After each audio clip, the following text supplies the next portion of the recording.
vacancies, 85,000, and then some other. I left out Public Works, so I would like, if there's any questions on the other items, we could address those so the people here from those departments could depart. And then Public Works, I know there was interest in him going through some detail that was indicated at the last meeting. So, Questions for specific departments? So on the, let's go to police first for a second, because I know Chief McNair's here. So we had, I'm surprised at the underage here. I thought all year long we were over in this department. Were we not for a while, specifically in the payroll lines? Because as I recall, there was a lot of vacancies, and when there's vacancies, they have to be filled with overtime, right? As well as you had 4 or 5, was it people in the academy where we were paying that? I don't remember the exact numbers, but I know there was a lot of movement, so why don't you walk us through? Yeah, I think the vacancies were not filled, so unlike what we're experiencing now is we have vacancies, yet we are paying people in the academy. Yes. I think at that time last year, that was not as great of an expense, so we've saved money along those lines, and the overtime just didn't add up to what it would have if we had the vacancy. Does that make sense? But you don't have minimum manpower, so you were able to adjust your... Yeah, it's a your constant manpower fight to- between being prudent with our overtime and not. And I think at the beginning of last year, towards the middle, maybe that first quarterly report, the information that came out led the board to believe, and we actually thought so too, that we were going to have a significant overage, and Yeah. it turned out that that information was not accurate. So we've readjusted it all year long, to get to the end point on it. Now, you didn't delay hiring on any initiatives for budgetary reasons, did you? No. No,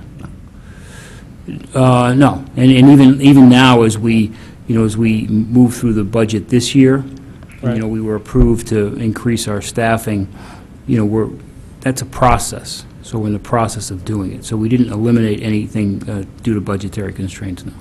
Okay. Do we have any other questions on the police? Because this is mostly staffing. You did save on some fuel, There was some fuel costs, yeah. right? And there was one other thing that I saw that you I said. think automotive, maybe, automotive. Okay, yeah. We're finally, what we believe is we're finally seeing the fruits of kind of working under one motor vehicle platform. As you recall, we've transitioned. Now we really have that one platform that we're working off of. Are there any other questions for the police department? Mr. Becker? Can we take ECC since that's under there? Sure. Sure. Just on the maintenance repair in the ECC, the 20 grand, was that that was a cell receiver issue, or is that something else? That's exactly what it was. Just sort of a one-time, really out of whack thing? Yep, Okay. unforeseen damage that's Yeah. now been repaired. Just, perfect. Okay. That's it, yeah, that's it on my end. Any other questions for the police department or ECC? Seeing none, thank you, gentlemen. Thank Thank you. you for coming out, and Thanks. thank you Yes, for thank you. staying late. Appreciate that. Can we, Chief Fellner's here for the fire department. Thank you, sir, for coming out. And congratulations on your retirement later next year and your long and storied career. Thank you. So on the fire department, this is a pleasant surprise this year because typically we have overages in the payroll area at this time or as we're going through the year and we're struggling with it. Quick question I have: did we on the holiday pay? Mr. Mayor, you referenced that. Can you step us through that because I don't remember that discussion? Because they're under on the holiday pay. yeah, the holiday pay is, 'Cause- everybody's, what's I'm looking for? Everybody earns 12 days a week holiday pay. And they can take, it's because they have to work the holiday, right? So many of them have to work Right. the holiday. So you can do one of two things. You can get paid for that, or you can take it off, take another day off, take what they call in lieu of days in the fire department. The budget amount was budgeted with the vast majority of people getting paid, and I think it's been carried that way for a while. whereas I think half of the days were actually taken in lieu of. The budget for 15 was reduced because we saw this happening when we were looking. Take it into consideration. Right. Now, wouldn't that, if somebody takes off the holiday pay, how does that work in terms of, does somebody have to get charged overtime, or? Then somebody has to, right, somebody's working overtime. Yeah. Yeah, we have to replace that with a replacement. And if everyone, it varies because we have 10-hour day, 14-hour nights. Right. If they took the 14-hour nights, it would be up, significantly, so. And the ones that don't take it will just get a check, and that's a lot less expensive than if they take it off. So we sort of encourage that to take the money and run. Okay. Any other questions on the fire department expense lines? Mr. Becker? Thank you.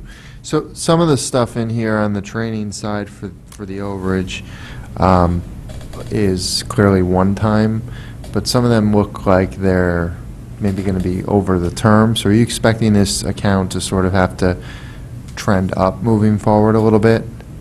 Now, what do you mean, the expense going up?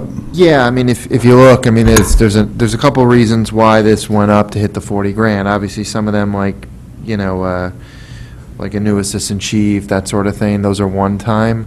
But some of the Right, items. that has nothing to do with it, but, Explanation. look we're like- just, a lot of this is mandatory that we have to do for OSHA requirements, medical requirements, it's all required. Yeah. $20,000 of that was for the Marine training, which the expense is shown here, that's why it's over. However, there was a grant that's come in, I think the money's in the bank 17. now, for 17. We got that money back. Homeland So- Security pays for So that. it shows as an overage because it was spent, Yep. but we were reimbursed. But the Yeah, reimbursement didn't come in until this year. And we knew that from the beginning. We were getting that money back from Homeland Security. And we're getting more as I'm speaking now also. Like for ongoing, that sort of thing. I guess that's where I'm sort of headed. I'm looking at this, and then I'm projecting out, thinking, moving, Right. when we head to the Homeland budget, that sort of Security, thing. Knowing there's a that expenses- program for all the local communities that are along the Long Island Sound gets money, and they split it up. So the 20,000, we got 17 back, and there's anticipated we're getting more back, which we're working on right now. Gotcha. So you're hoping over the long term to try to cover it through grants, that sort of thing, if you can? Yeah, that's already like a commitment from Homeland Security, unless if they stop, and I don't see that Of happening. course. Okay. I'm good on my end then. Thanks. Anybody else? Seeing none, thank you, Chief. Okay, thank you. Appreciate it. All right. Are there any other departments before we get to DPW that anybody wants to go through? On the expense side? No? Mr. Michelangelo, you're up. Come on up. Yeah, so I'd like to thank Ms. Thank you, guys. Thanks for Conley and coming Ms. to the Brown, department heads. Thank you very much. Mr. Tetra, they can all leave now. Appreciate you all coming out tonight. Thank you. All right. 788,000 differential on the executive summary. So I'll just turn it over and let's, Okay. I know in the last quarterly report, it did show variance. I believe this is 80,000 in excess if it was projected at the third quarter part. We did have a number of issues which hit during the third quarter, which we felt we had to address. Many of those, as you can see by the overage in the accounts, many of those came in our buildings and ground accounts. Not surprisingly, a lot of the building stuff was in our older buildings that additional items went. Our buildings and grounds account, even though it's buildings and grounds, in actuality, grounds is primarily not just the grounds around the building, it's all the athletic fields that we maintain. So with the condition of the field in the springtime, required additional work to get them ready for the baseball and soccer seasons. So that's the biggest hit for those items. Could talk in some of the specifics on some of the projects that came up, that caused it to go over, if you'd like. I know there was a attachment of some just items as far as the, included in the package, just some items that occurred during the year. There were stuff specifically in addition to that that occurred during the fourth quarter.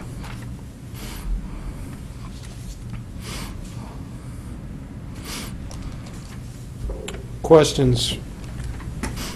As I'm kind of reading through things, I'm sure others are as well.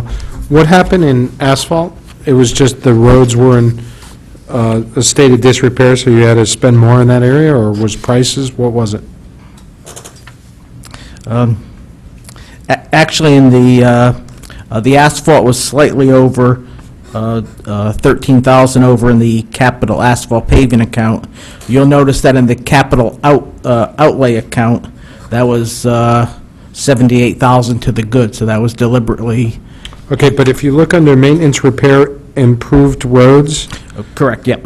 okay, that year-to-date is up 156,000 over budget. Correct. So that is specifically the item that I mentioned previously, that we're finding that in the review, we spent more on the ancillary items of paving, the non-asphalt items, than we expected. So we've adjusted that this year, and we will continue to adjust in the future and take that into account. So, we can't be as ambitious to jump into roads and see what the costs are before we leapfrog to the next ones. Joe, why do you think that's the case?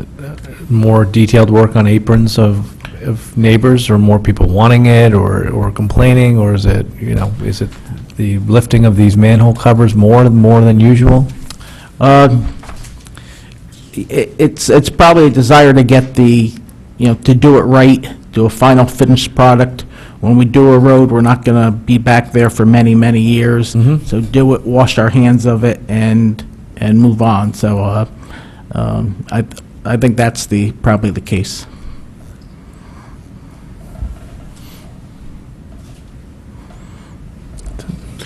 Mr. Brown, and then I'll go to Mrs. Leclerc. Okay, on the same line item, if we go to your comments, Joe, Yes. these are your comments, right? Myself and Mr. Bartlett prepared this together, correct? So if you could just go through this a little bit. You celebrate the new funding levels for asphalt. Can you just explain that? Is it going down because of price of oil, or? Well, no, that was, we like paving roads, we like being able to address our network of roads, but it's just like I said to Mr. Walsh, part of that, I think, we have to do a better job of accounting for the total cost of the road projects. So even though we're getting. Well, the funding levels, okay, you're talking about the total funding levels. Correct. So I was talking about the price of asphalt. Is that going down, or? No, it is not. Okay. So, But you're thinking you need to ask for an increase. well, no, the gist of that comment is, if we are fortunate enough to get 2.75 million for paving, we have to do a better job of not spending that 2.75 million with Tilcon or O&G. We need to make a bigger part of that for curbing and manholes and driveway aprons and landscaping and the accessory items that go with that. So, and it doesn't take much of a percentage point when you get to, 2.75 million to throw the numbers out of whack. So what's our goal again? How many miles a year? 13. Is 13? Well, if we were to, 13 is just the straight line road, the straight line division. So we have 275 miles of road.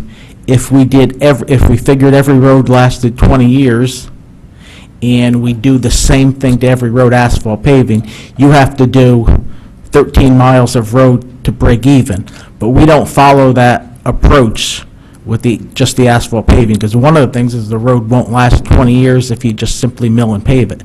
That's why we've gotten into a lot of the items, like the micro sealing that you see in the neighborhoods, the chip seals, a combination of all the different factors.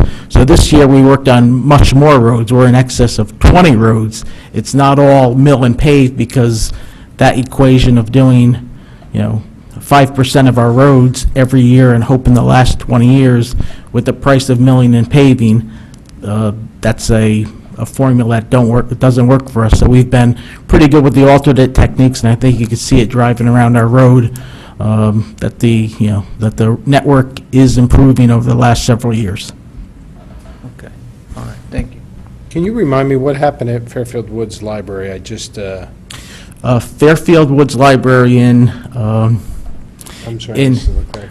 right about in early November, we discovered, we were doing some work there, and when we opened up we were doing a roof project there, but there was some badly water-stained areas in the library. The strategy was that after we did our roof project, we'd remediate those areas. So we did the roof project in September of last year. Capital project, $200,000, we got it about $30,000 less. Project went good. We started the reconstruction work late October, early November, and we discovered mold in the basement of the library there. So Fairfield Woods Library was probably closed for 3 weeks. We had a contractor in there, took out all the sheetrock in the basement area there, took out every area except for the great big meeting room there, took out all the sheetrock, took out all the carpeting, even had to take out some stud work. So that was a big hit. And once again, at that time, one of the discussions was, we made it public, we didn't hide anything, but we didn't ask for any money, because with a public works budget on a normal year, it may or may not have been able to absorb that kind of impact. It turns out that it was not by a long shot, but that was a pretty, it was as big a project, and we probably had the library open and closed within 3 weeks, which with this amount of work done, I thought it was pretty good. Thank you for reminding me. Mrs. Leclerc, my apologies, I should have gone right to you. Oh, that was okay. I just had a question, and maybe it's kind of similar, is that because of your budget, you didn't spend all your capital. So what didn't we purchase that we had planned to? There was a Mason dump truck, which we didn't purchase, and, even before our budget started going, in the wrong direction, when there was consideration made for the Board of Education ones, that was one of the first things we offered up, and as it turns out, it's needed for this purpose too. Okay. And so will that come back to us again in this year's budget, or you'll decide? Possibly, I'd say, yes. Okay. All right, any other questions? Mr. Becker? But just on the dump truck, though, if we're having such great needs from an equipment standpoint, and the boards have been cutting them out to the point that we're now looking at having to get them more rapidly, and bonding, which is now paying more than even the cost because of the interest. It seems like when you look at the big picture here, in that I know that you're really far off at the end of the day, but the town's going to have a surplus of, outside of the budgeted surplus, 2.8 million. It would almost seem like it would have made sense to me to have done that and to have gotten that piece of equipment. At this point, I know what you're trying to do. It just seems like, it's my opinion, at this point, the year's wrapped up, but I mean, I just know that in that particular thing, it just becomes one of those, we try to do this moving around, and when we look, what we're doing right here is looking at the totality of the town, so it's not so much you, because it's your department, but it's broader. But those are the types of long-term things where I get kind of a little frustrated, I guess, in that I would like to see us just go ahead and do that, because there's so many hits in that area. Okay. So, Now, and once again, this is not a capital dump truck, it's a Mason dump truck, smaller vehicle, like 17,000 GVW, small. Yeah, it's great to have, it's a great utility vehicle, does everything every day, but just, it's not a frontline dump truck, snow plowing dump truck, but, so, when we were asked to evaluate, that was the best candidate, and we left it like that. no, if you're taking the orders, I'm more bringing up the overall, but at least explain, so thank you. Thank you. Any other questions? Joe, when I go through that $700,000 variance, approximately, if I include the maintenance for buildings and grounds that you say has contributed to cold winter/snow, that would bring the winter issues up to, with all the snow problems, about $410,000. Is that approximately what you'd agree to that? Correct. And then a lot of it, the other stuff was in regards to that maintenance of buildings and grounds, a good other chunk of it. So that's basically the breakdown, right? Correct, and some utilities went over. And some utilities went over? Yep. Okay, thank you. Any other questions? Seeing none, Mr. Michelangelo, thank you very much. We wish you better success this year from a financial perspective, and we do appreciate all your hard work and your team's hard work, particularly with the storms and the winters. So Thank you very much. please extend our appreciation. Yes, I will. Thanks, Joe. Thank you. All right, so that's a financial review. What it comes down to is, with the budgeted surplus, it's about $3.5 million to the good. Yeah, just a brief summarization, I guess. You have the 2.5 revenue, then the $36,000 expenses.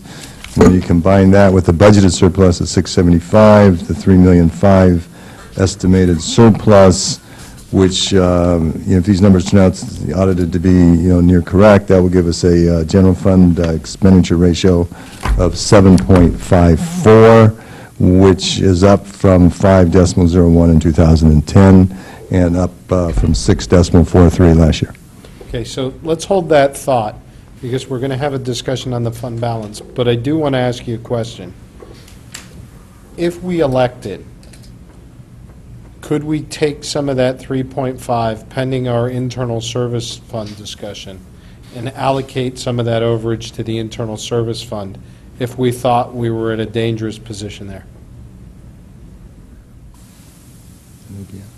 My initial thought is, if you look at the breakdown again, Yep, out of the 3.5, 2.5 is revenue overage. yep. I do not believe you could spend that, because then, in theory, you would go over your authorized spending amount. So Right. you would have the difference, the 336, and then if you wanted to dip into the 675, I believe there's about $1 million. That's kind of what I was going, right. It's a fair enough point. I don't know what the number is.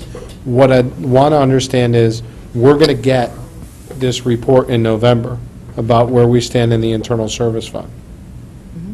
We can either do something in next year's budget relative to shoring up the internal service fund, or do we have the option of taking some of these funds, I completely agree with what you said, and moving some of that over to the internal service fund? Because if I'm correct, we've been, and I'm not saying we're where we want to be on the fund balance, on the general fund, but prioritizing things. The bond rating agencies have commented more recently on the internal service fund than on the general fund. Is that correct? Correct. I mean, Right. they're both issues.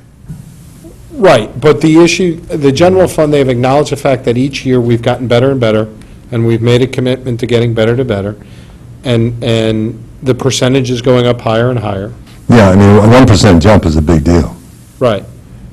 And the internal service fund, we just don't know where we are right now. We're going to get the analysis, and it's going to show us wherever, we thought we were going to be here, maybe we're a little bit better. We know we have rough times ahead over the next year in the internal service fund. I'm just looking for what are our... Yeah, no, and that's actually very foresighted of you, Mr. Chair. I'd like to add to that, the internal service fund, where it is, Yep, much better than the past, is because of the increase in the reserve in the town medical reserve. yeah. So and theoretically, that should be used up in reduced premiums and cost share, and it really shouldn't be funding I don't say shouldn't be, but you know what I'm saying? I mean, that We get the same that gets issue. to the same point where it gets too high, you've got to back it down. Well, we had the same issue with the Board of Education a Right, number of years and, ago. and so, but in the workers' comp, however, is out there. Now, the workers' comp's going to improve this year as well, but, that's still significantly underfunded, under-reserved. And that would be, we'll do the work and bring the papers with maybe even a potential resolution the board could look at in November. That'd be great, and thank you for your comments on the balance. Does anybody have any other questions relative to this? Mr. Walsh? It's always great to have a surplus, especially one this large, and it's just something else I want to throw out as a devil's advocate on, something else we just discussed, I think, about a month ago, or actually it was at the Capitol, it might have been at the Capitol Summit that we just recently went through, which was Mr. Michelangelo I was led to believe, about to come back to us with some type of capital plan in regards to how far we're behind in our DPW equipment and trucks and things like that.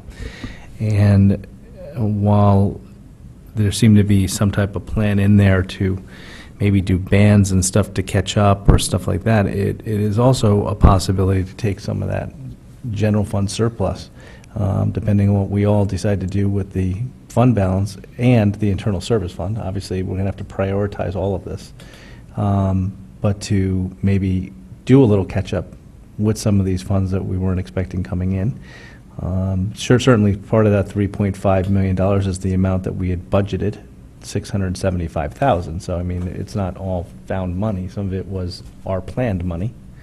But it's just something to consider, and to put some of the funding for some of these trucks that we might see as being a yearly expense into the operating budget going forward. So it's just, I'd just like everyone to keep an open mind as we go forward with some of this stuff. Thank you, and you reminded me, can we make sure that for next week meeting, I don't think we have a lot on the agenda, can we put Mr. Michelangelo on the agenda? He's already set, thank you, to make sure we get that update. So thank you, Mr. Walsh. Any other questions, comments, Mr. Becker?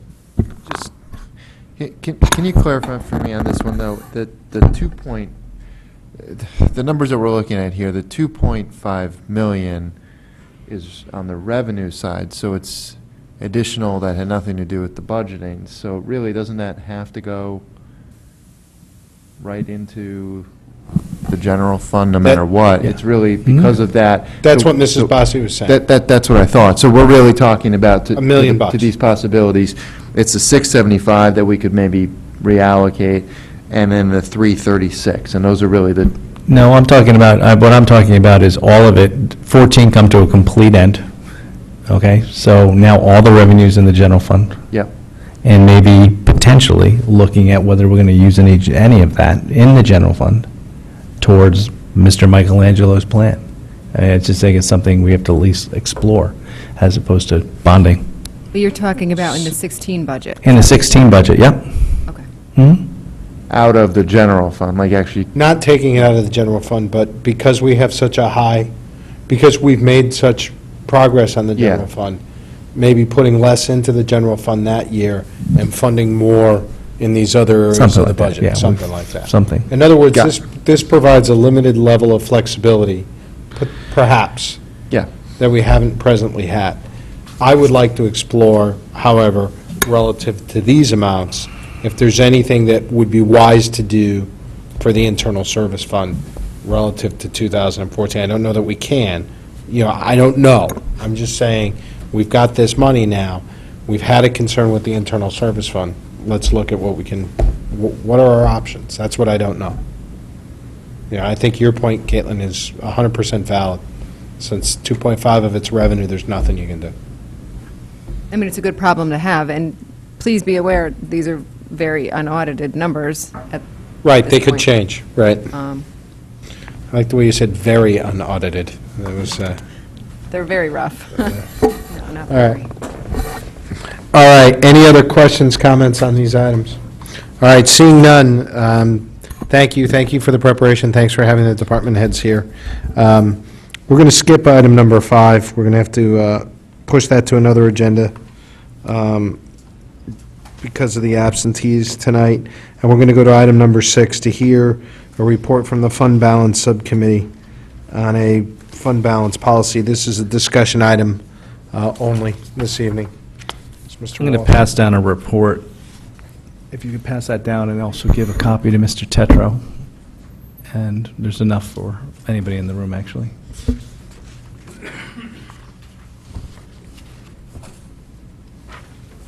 This by Friday? What? You know, I almost went there, but I figured I was going to let that go. Just say touche.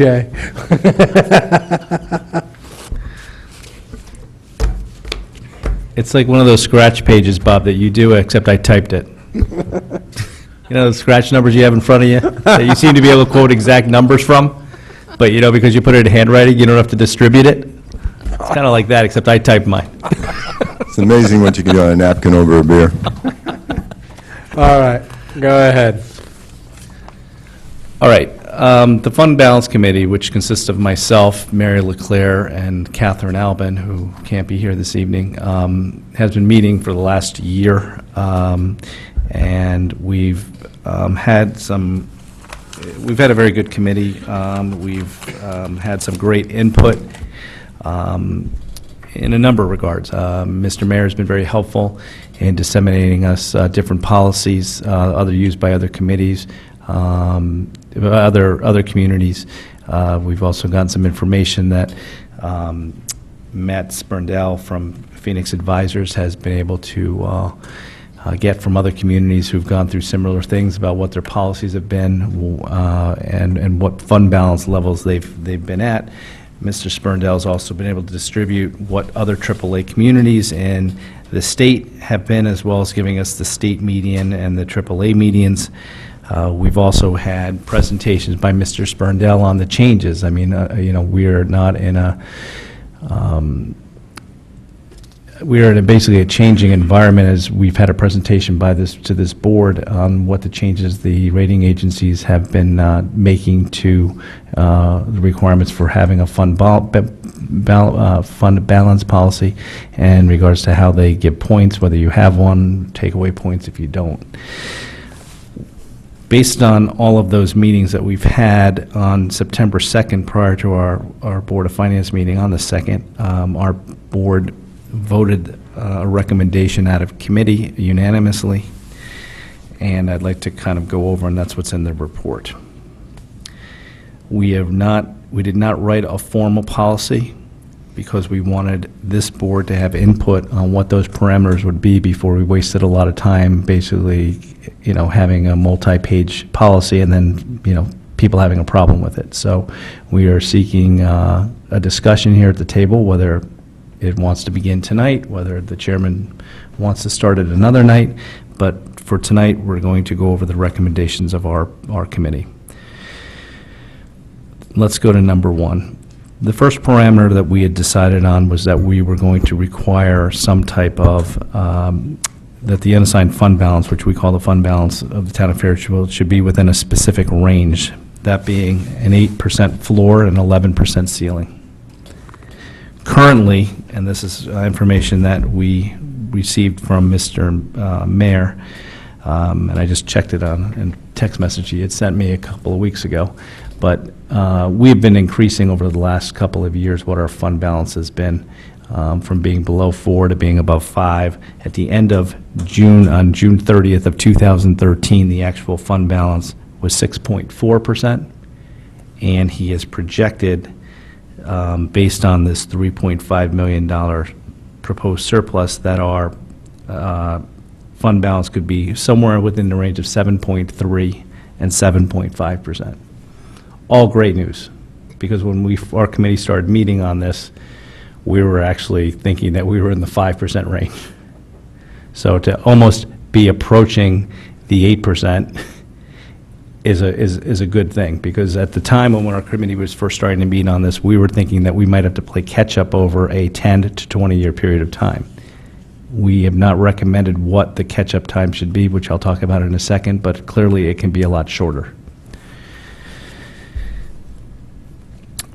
I will talk about something at the end, concern of Mr. Mayor's, and I've had some conversations with Matt Spurndell, and that the fact that if we relied on this and we're at 8%, we might not be in compliance with our own policy currently. But in conversations with Mr. Spurndell, he said as long as we had a definitive plan on how to get there, that this could easily be sold. And they saw the progress we've been making over the last 3 years, that this could be sold to the rating agencies without a problem. I think that's very consistent with what we did with funding other long-term liabilities, right? Yes, and currently, and for the last many years, we've had 10% in the footnotes of the audited financial statements. That's right. Okay. Thank you. Okay. Recommendation number 2 was that since the town had not achieved the minimum floor level of fund balance, the 8%, that a time frame should be established to achieve it by this board that is reasonable to the taxpayer, something that's achievable without taxes dramatically going up. Okay. That this process to achieve our goals should be basically a 2-step process. First, the board should establish a time frame to hit the minimum floor and make annual contributions over that time frame to hit that target. The second part is realizing the fact that our budget goes up every year, and that basically if we had stayed at the exact same amount, really our fund balance percentage would be going down. So to make an annual contribution based on whatever the percentage increase in the expenditure budget is every year. This way, we're at least staying whole. 3 was that in the event the fund balance is greater than what we're calling the ceiling, the 11%, at the end of any fiscal year, that the excess may be used in one or a combination of the following ways as recommended by the Board of Selectmen, but approved by the Board of Finance in their sole discretion. 1, that any transfer, that we can transfer such excess to debt service fund for future debt payments. That we can transfer any excess over the 11% to a capital or non-recurring fund for future or current, I guess I probably should have put it in the current, expenditures that we know about. Or 3, to use directly to reduce the tax rate in the subsequent year, provided that the care is taken to avoid a major fluctuation in the tax rate in succeeding years. So basically, we didn't want to have the taxes go down dramatically in one year and then pop up the very next year. That people should have some level funding to some degree. One other thing that we had discussed, which I think we should raise and which has been raised tonight, is maybe whether to apply or have the ability, or at least this board, to consider putting some of that money towards the internal service fund, although we did not vote on it that evening. Okay. So it's just for a discussion point, maybe to add that in as a potential 4th. Our 4th recommendation was that this fund balance should be monitored by the Board of Finance in the following ways. A, that if the fund balance goes below the proposed floor of 8%, the Board of Finance needs to be advised of this fact at its next scheduled meeting, to figure out why and to figure out what we need to do and whether any actions need to be immediately start being taken by this board. B, the Board of Finance will receive a report of the fund balance yearly at its 4th quarter review meeting, tonight, basically, with the thought process that at that point in time, we should at least have an estimated surplus, if we know of one, or I guess a deficit or something, but we can at least look at it because the yearly numbers will be known. We just thought it would be the best night to handle that. And C, that every 3 years, the Fund Balance Committee will reconvene in order to determine whether our fund balance policy needs to be updated, whether that be for credit agency purposes or for whatever other reason. Those were the recommendations that came out of our meetings. We've now basically turned this back over to the board for discussion and to get more direction on the way we can go forward. I have several examples of policies that meet some of these criteria, but without direction from the board, the board just, our subcommittee doesn't want to waste a lot of time until we get some, at least, resolution from this board of whether you all think we're going in the right direction. Can we, thank you, Mr. Walsh, I appreciate you and Mrs. Leclerc's and Mrs. Albin's efforts, so thank you very much. Mrs. Leclerc, do you have anything you'd want to add, considering you served on the committee? I think Jim summarized it pretty well. Great. So we just, thanks in advance. We just got this document this evening. Very well done, I might add. I have a thought on this, and I want to run it by you guys, in terms of your point about process, next steps. We have a meeting next week. Can we take time to review this policy over the next several days? And by reviewing it, I don't just mean our board members. I would like Mr. Mayor, you to review it, Ms. Bossi, you to review it, Mr. Tetra, do you review it? And if you could share this with your colleagues on the Board of Selectmen. Yes, I can send it to you. I can either send a Word document, so if you wanted to make your own proposed changes, you could redline it, or I can send you a PDF. However you want, it's fine. Okay, I'll send you both. What I'd like to do, and I'd like, Mr. Tetra, you have a meeting tomorrow of your board, correct? Could you let them, they know that they're always welcome, they're obviously ad hoc members here, but, ex officio members here. But can you advise them that we're going to be taking this up next week? And what I would like to do is have a discussion on this for the purpose of giving you direction to come back and actually put this in the statement of a policy, put this in the format of a policy, with the intention, assuming we can grab some consensus, that we vote on this in our November meeting, so that we have this well in advance of the budget cycle. But I want to make sure that the people that are dealing directly with their credit rating agencies have the opportunity to digest this as well. It looks, direction, I think it's in a very good place, and I think it's exactly what we were looking for from the standpoint of formalizing our policies, signaling our intent, and, soothing the credit rating agencies and the public at large, but also providing some information and some guidance to our colleagues on the RTM. Yeah, I think two things. I think, one, I agree with your words, Mr. Chair, this is very well done, very well presented as well. By doing it by November, you also not only have it ready before the budget process, but also be able to get the updated policy in the CAFR. So that would be a secondary benefit. I would, however, like to correct one thing. The current minimum fund balance policy in our financial statements has the total fund balance of between 5 to 7%, and the unassigned fund balance of between 4 to 6%. We are not telling people it's 10%. Okay, don't tell me that. So, and Who did?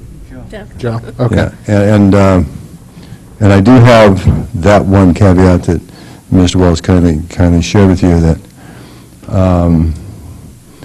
I would not like to have a fund balance policy personally that we don't meet. Well, I think, And then you could have a goal, you say we want to achieve over this period of time or something like that. and I think that's very consistent with what we've done on past items. We've said But this this is is our in the goal. CAFR, though. No, I understand, but we've said this is our goal, and this is the time frame, and I think we even disclosed that, I might be wrong, but I thought we even disclosed that at one point in the CAFR, that we were going to step things up over a period of time. Like with the OPEB or something like that. That's Yeah. exactly right, as you Yeah. recall. I've thought of Mr. Mayor's comments, and I've talked to Mr. Burndell about it. I mean, one of the ways we could do it, if we get direction from this board, is to set what that goal should be for this Each fiscal year. year to the next fiscal year, until we get to 8%, and then it's 8% as a minimum after that point. This Right. way, we know what we're going to do. We can stay in compliance. If, say, we have 7.5, it's 7.5 for fiscal 15. It's 7.75, if that's the number. And then it's 8%, and then it's 8% thereafter. This way, we would be in compliance. It would show we have a plan on how we're getting there and being consistent with that plan. Yeah, So that's just another way to handle it. completely agree. Yeah, totally agree with that. Yeah, Mr. Stone? Are we talking about goals or fixed policy? That's, I just want to... Well, I would like it to be a fixed policy. I think there's got to be some language in there that, if something happens with the town, another hurricane or something else like that, that we can dip into that and get below that amount. But There's got to be a ripcord. There's got to be a ripcord that says, that we can't just say, oh, because we want to stay at 8%, we can't touch fund balance under any circumstances. There's got to be, obviously, and the policies I've been looking at as models seem to have that ripcord in there, that this is just basically, they're goals, but they're statements of what we plan on living with and a plan. I know we're going to discuss this, but have we ever been at 11%? No, we've never lived by 11%, but I'll tell you why we got to there. Because let me just give you an example, and this goes back to some numbers that were taken from October 2012. And out of all the AAA communities, there was 1, 2, 3, 4, 5, 6, 7, 8, 9, 10, 11, 12, 13, 14, 15, 16, 17. Greenwich was the lowest at 2.24%. Darien was the highest at 14.48. But Greenwich didn't have any debt, really. They started taking on a little debt, so they were looked at as a completely different, like they were almost like off the map and didn't need to meet these requirements. The next lowest, the second to lowest, which really, to me, puts us at the lowest because of Greenwich's taken off, was Fairfield at 5.09, out of any AAA in the state of Connecticut. When you look at these ranges, the median of all AAAs in the state of Connecticut was 10.42%. The state median of all credits, taking every town and city in the state of Connecticut, the median was 9.77. So when we looked, and Mary brought this issue up, because in a way, I was almost aiming at our last meeting that we go from a range of 8 to 10%. But Mary correctly pointed out that near the top of the list, there was 5 or 6 that were in the 11s.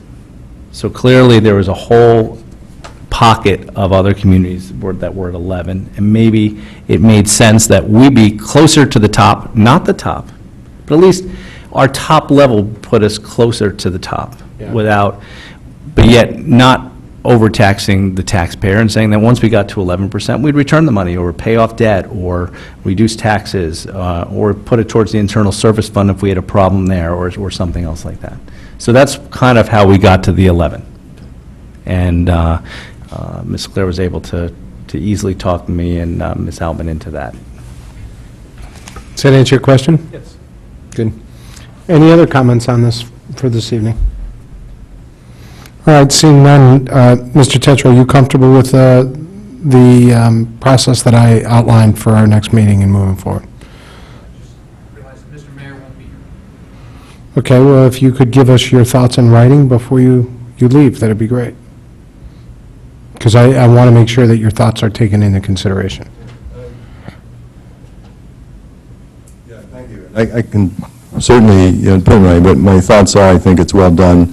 I agree with it, and the only thing I would like to have is not have a policy that we were not in compliance with. Right.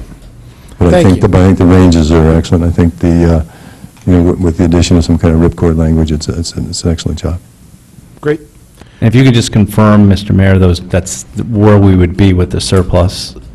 Obviously, it's unaudited, so I fully take that into account, but approximately where we'd be, because that could change the discussion. If it's whether we're lower in than compliance. 7.5, Yeah. yeah. We'll do some ranges with respect to what we're also talking about with the internal service fund. Great. Any other questions, comments, concerns? I have no other communications for the board this evening. I want to thank you for your time. Mrs. Gardner, thank you for your time as well and for being here. I'll accept the motion. Mr. Brown, do I have a second? Mr. Stone, all in favor? Aye. Aye. Good night, everybody.